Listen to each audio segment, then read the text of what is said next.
Hello नमस्कार साथियों, स्वागत है आपका हमारे daily current affair YouTube channel पर। दोस्तों आज हम 29 और 30 जून 2023 से संबंधित जितने भी मोस्ट इंपॉर्टेंट करंट के क्वेश्चन हैं उनके बारे में चर्चा करेंगे। इसी के साथ दोस्तों अगर आप चैनल पर नए हो तो कृपया चैनल को सब्सक्राइब कर ले और वीडियो को लाइक कर दे। दोस्तों आज हम वीडियो शुरू करने से पहले दोस्तों बात कर लेते हैं मोटिवेशन क्विट्स के बारे में कि बुरे हालात हुए तो क्या हुआ, हम अपनी जिद पर अड़े हैं। बुरे हालात हुए तो क्या हुआ, हम अपनी जिद पर अड़े हैं। सपने बड़े हुए तो क्या हुआ, सपनों के पीछे हाथ धोकर पड़े। इसी के साथ दोस्तों वीडियो करते हैं स्टार्ट कि हाल ही में किस राज्य सरकार के द्वारा गौ हत्या के खिलाफ ऑपरेशन कन्वेंशन शुरू किया गया। A option Uttar Pradesh, B option Jammu Kashmir, C option Punjab, D option Maharashtra. तो दोस्तों अभी हाल ही में उत्तर प्रदेश राज्य के द्वारा गौ हत्या के खिलाफ ऑपरेशन कन्वेंशन शुरू किया गया है, तो इसका ए ऑप्शन बिल्कुल करेक्ट होगा, उत्तर प्रदेश। इसी के साथ दोस्तों बात करेंगे उत्तर प्रदेश के बारे में। तो उत्तर प्रदेश की जो कैपिटल है लखनऊ है, यहाँ के मुख्यमंत्री योगी आदित्यनाथ है, यहाँ के गवर्नर राज्यपाल आनंदीबेन पटेल है, यहाँ का राज्य पक्षी सारस है, राज्य पशु बरसिंगा है, राज्य वृक्ष अशोक है, राज्य पुल पलाश है। और बात करते राजधानी की बात कर ली थी लखनऊ है। उत्तर प्रदेश का गठन 1 नवंबर 1956 को किया गया था। इसका क्षेत्रफल 2,40,928 वर्ग किलोमीटर है। इसमें 75 ज़िले हैं। यहाँ के प्रशासनिक प्रभाग 18 है। और इसी के साथ दोस्तों बात करते हैं यहाँ की जनसंख्या के बारे में। यहाँ उत्तर प्रदेश के जो प्रथम मुख्यमंत्री है पंडित गोविंद बल्लभ पंत है, और यहाँ के प्रथम उप मुख्यमंत्री चौधरी नारायण सिंह है, और राज्य और देश की पहली महिला मुख्यमंत्री उत्तर प्रदेश की सुचिता कृपलानी रही है। और राज्य का प्रतीक के बारे में बात करते हैं तो एक पाल लहराती, मुख्य रूप से एक धनुष और तीर और आधार में 2 मछलियाँ, ये इसका राज्य का प्रतीक है। और राज्य पक्षी की बात कर ली थी हमने सारस यानी क्रेन, ग्रेस एंटीगोन कहते हैं जिसे इंग्लिश में, राज्य पशु बरसिंगा, राज्य वृक्ष अशोक, और राज्य पुल पलाश, और स्टेट स्पोर्ट है हॉकी। इसी के साथ दोस्तों बात करेंगे अगले क्वेश्चन के बारे में कि हाल में अंतर्राष्ट्रीय अनानास दिवस कब मनाया गया। ए ऑप्शन 25 जून को, बी ऑप्शन 24 जून को, सी ऑप्शन 23 जून को, डी ऑप्शन 27 जून को। तो दोस्तों अभी हाल ही में अंतर्राष्ट्रीय अनानास जो दिवस है ये 27 जून को मनाया गया है, तो इसका डी ऑप्शन बिल्कुल करेक्ट होगा। दोस्तों जो अनानास है ये त्रिपुरा का राज्य फल है। इसी के साथ दोस्तों बात करते हैं जून के अन्य दिवसों के बारे में। 1 जून को विश्व दुग्ध दिवस मनाया गया था, 2 जून को तेलंगाना स्थापना दिवस, 3 जून को विश्व साइकिल दिवस, 5 जून को विश्व पर्यावरण दिवस, और 6 जून को रूसी भाषा दिवस मनाया जाता है, 7 जून को विश्व खाद्य सुरक्षा दिवस, 8 जून को विश्व महासागर दिवस, 9 जून को विश्व मान्यता दिवस, 12 जून को विश्व बाल श्रम निषेध दिवस, 13 जून को अंतर्राष्ट्रीय रंगहीनता दिवस, 14 जून को विश्व रक्तदाता दिवस, और 15 जून को विश्व पवन दिवस, 16 जून को रेगिस्तानीकरण और सूखे के लिए दिवस, 20 जून को विश्व शरणार्थी दिवस, 21 जून को विश्व संगीत दिवस और विश्व हाइड्रोफोबिया दिवस मनाया जाता है, और 23 जून को अंतर्राष्ट्रीय ओलंपिक दिवस मनाया गया है। इसी के साथ दोस्तों बात करेंगे अगले क्वेश्चन के बारे में कि हाल ही में नए हाईकोर्ट परिसर की आधारशिला कहाँ रखी गई। A option Punjab, B option Ladakh, C option Jammu Kashmir, D option B and C. तो दोस्तों अभी हाल ही में नई परिसर हाईकोर्ट परिसर की जो आधारशिला है वो लद्दाख और जम्मू कश्मीर में रखी गई है, तो इसका बी यानी कि डी ऑप्शन बिल्कुल सही है, बी एंड सी। इसी के साथ दोस्तों बात करते हैं अगले क्वेश्चन के बारे में कि हाल ही में किसने चैंपियनशिप 2.0 पोर्टल लॉन्च किया है।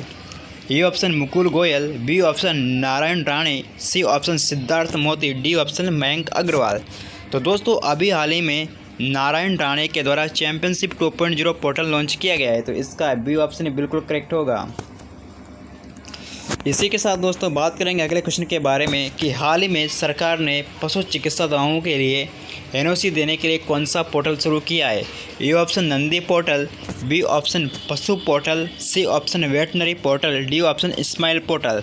तो दोस्तों अभी हाल ही में पशु चिकित्सा दवाओं के लिए एनओसी देने के लिए नंदी पोर्टल की शुरुआत की गई है, तो इसका ए ऑप्शन बिल्कुल सही होगा। इसी के साथ दोस्तों बात करेंगे अगले क्वेश्चन के बारे में कि हाल ही में फीफा क्लब वर्ल्ड कप 2023 का आयोजन किस शहर में किया गया। A option Noida, B option Kolkata, C option Jeddah, D option Pune.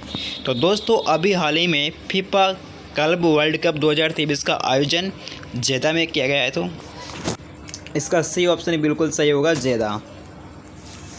और दोस्तों अगर आप चैनल पर नए हो तो कृपया चैनल को सब्सक्राइब कर दें, वीडियो को लाइक कर दें, शेयर कर दें, कमेंट कर दें। इसी के साथ दोस्तों बात करते हैं कि ऐसा कौन सा महाद्वीप जो चारों गोलार्धों में फैला हुआ है। ए ऑप्शन उत्तरी अमेरिका, बी ऑप्शन दक्षिण America, C option Europe, D option Africa. तो दोस्तों इसका सही आंसर होगा अफ्रीका। अफ्रीका ऐसा कॉन्टिनेंट, ऐसा महाद्वीप है जो चारों गोलार्धों में फैला हुआ है। तो इसका डी ऑप्शन बिल्कुल करेक्ट होगा। इसी के साथ दोस्तों बात करेंगे अफ्रीका कॉन्टिनेंट के बारे में। तो यह अफ्रीका है, इसके प्रमुख देश दिए गए हैं Algeria, Tunisia, Morocco, Algeria, Libya, Egypt, Niger, Chad, Mali. यह अफ्रीका कॉन्टिनेंट है। इसी के साथ दोस्तों बात करते हैं अफ्रीका कॉन्टिनेंट से जुड़े हुए महत्वपूर्ण पॉइंटों के बारे में। तो इसे अंध महाद्वीप, भविष्य का महाद्वीप, पिछड़ा महाद्वीप और पठारी महाद्वीप के नाम से जाना जाता है। तो दोस्तों अफ्रीका जो महाद्वीप है इसे अंध महाद्वीप के नाम से जाना जाता है, भविष्य के महाद्वीप के नाम से जाना जाता है, पिछड़ा महाद्वीप के नाम से जाना जाता है और पठारी महाद्वीप के नाम से जाना जाता है। तो आपको ये याद रखना है वर्ल्ड जीके के हिसाब से। और 1960 के दशक को अपने दशक के नाम से जाना जाता है, अफ्रीका दशक के नाम से जाना जाता है। दोस्तों टाइपिंग में मिस्टेक है, 1960 का दशक को अफ्रीका दशक के नाम से जाना जाता है। इस महाद्वीप में टोटल 54 देश शामिल है। अब बात करते हैं दोस्तों अफ्रीका का सबसे बड़ा देश कौन सा है। तो अफ्रीका का सबसे बड़ा देश है अल्जीरिया और अफ्रीका का सबसे छोटा देश है सेशेल्स। अब दोस्तों बात करते हैं अफ्रीका महाद्वीप की स्थिति, इसकी पोजीशन क्या है। तो ये महाद्वीप यूरोप के दक्षिण में, हिंद महासागर के पश्चिम में, अंध महासागर के पूर्व में त्रिभुजाकार महाद्वीप में फैला हुआ है, जिसका सिर दक्षिण में और आधार उत्तर में। तो आपको याद रखना है कि ऐसा कौन सा महाद्वीप है जिसका सिर तो दक्षिण में और आधार उत्तर में है। तो दोस्तों ये अफ्रीका महाद्वीप है जिसका जो सिर है वो दक्षिण में और आधार उत्तर में है। इसी के साथ दोस्तों बात करते हैं अफ्रीका के प्रमुख पर्वत। तो एटलस पर्वत ये सबसे ऊंची चोटी है अफ्रीका की। इसमें जो एटलस पर्वत है इसमें अफ्रीका की सबसे ऊंची चोटी है माउंट टॉबकल, ये मोरक्को में स्थित है। इसी बात करते हैं दूसरा पर्वत ड्रैकन्सबर्ग पर्वत।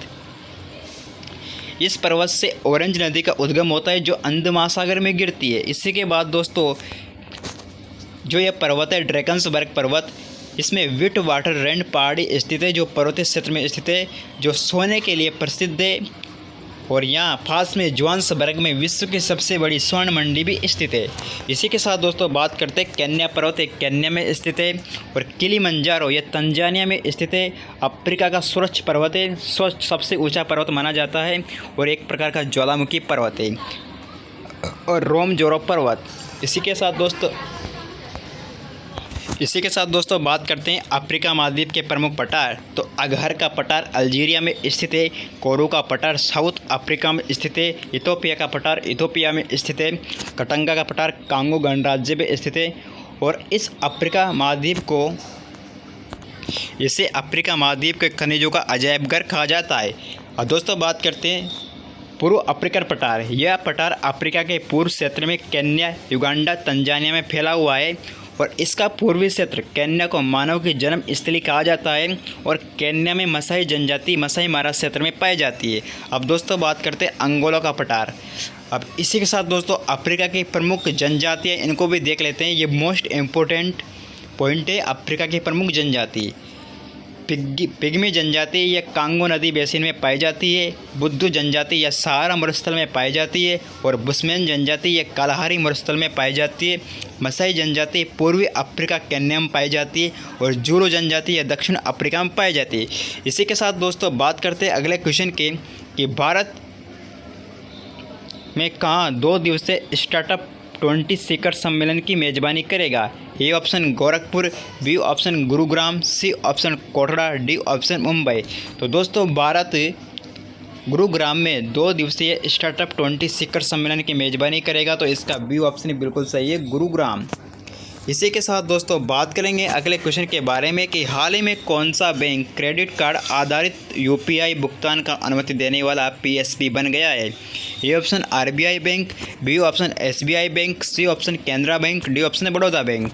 तो दोस्तों अभी हाल ही में क्रेडिट कार्ड आधारित यूपीआई भुगतान का अनुमति देने वाला पीएसबी बैंक बना है केनरा बैंक। तो इसका सी ऑप्शन बिल्कुल करेक्ट होगा। इसी के साथ दोस्तों बात करेंगे अगले क्वेश्चन के बारे में कि हाल ही में गूगल की मूल कंपनी अल्फ़ाबेटिक पर किस देश ने $47 मिलियन का जुर्माना लगाया है?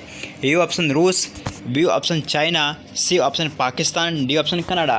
तो दोस्तों इसका सही आंसर होगा कि अभी हाल में जो गूगल की मूल कंपनी अल्फ़ाबेट, इसने रूस पर $47 मिलियन का जुर्माना लगाया है। तो इसका ए ऑप्शन बिल्कुल करेक्ट होगा। इसी के साथ दोस्तों बात करेंगे अगले क्वेश्चन के बारे में कि हिंदुस्तान यूनिलीवर के एमडी एंड सीईओ कौन बने? A option Virat Kohli, B option Pushpendra Singh, C option Rohit Jawal, D option NK. Singh. तो दोस्तों अभी हाल ही में हिंदुस्तान यूनिलीवर के एमडी एंड सीईओ के रूप में रोहित जावल को नियुक्त किया गया है। तो इसका सी ऑप्शन बिल्कुल करेक्ट होगा। इसी के साथ दोस्तों बात करते हैं अगले क्वेश्चन के बारे में कि वेब द्वारा जारी ट्रांजैक्शन इंडेक्स में कौन शीर्ष पर रहा है? A option Denmark, B option Sweden, C option Norway, D option Bharat.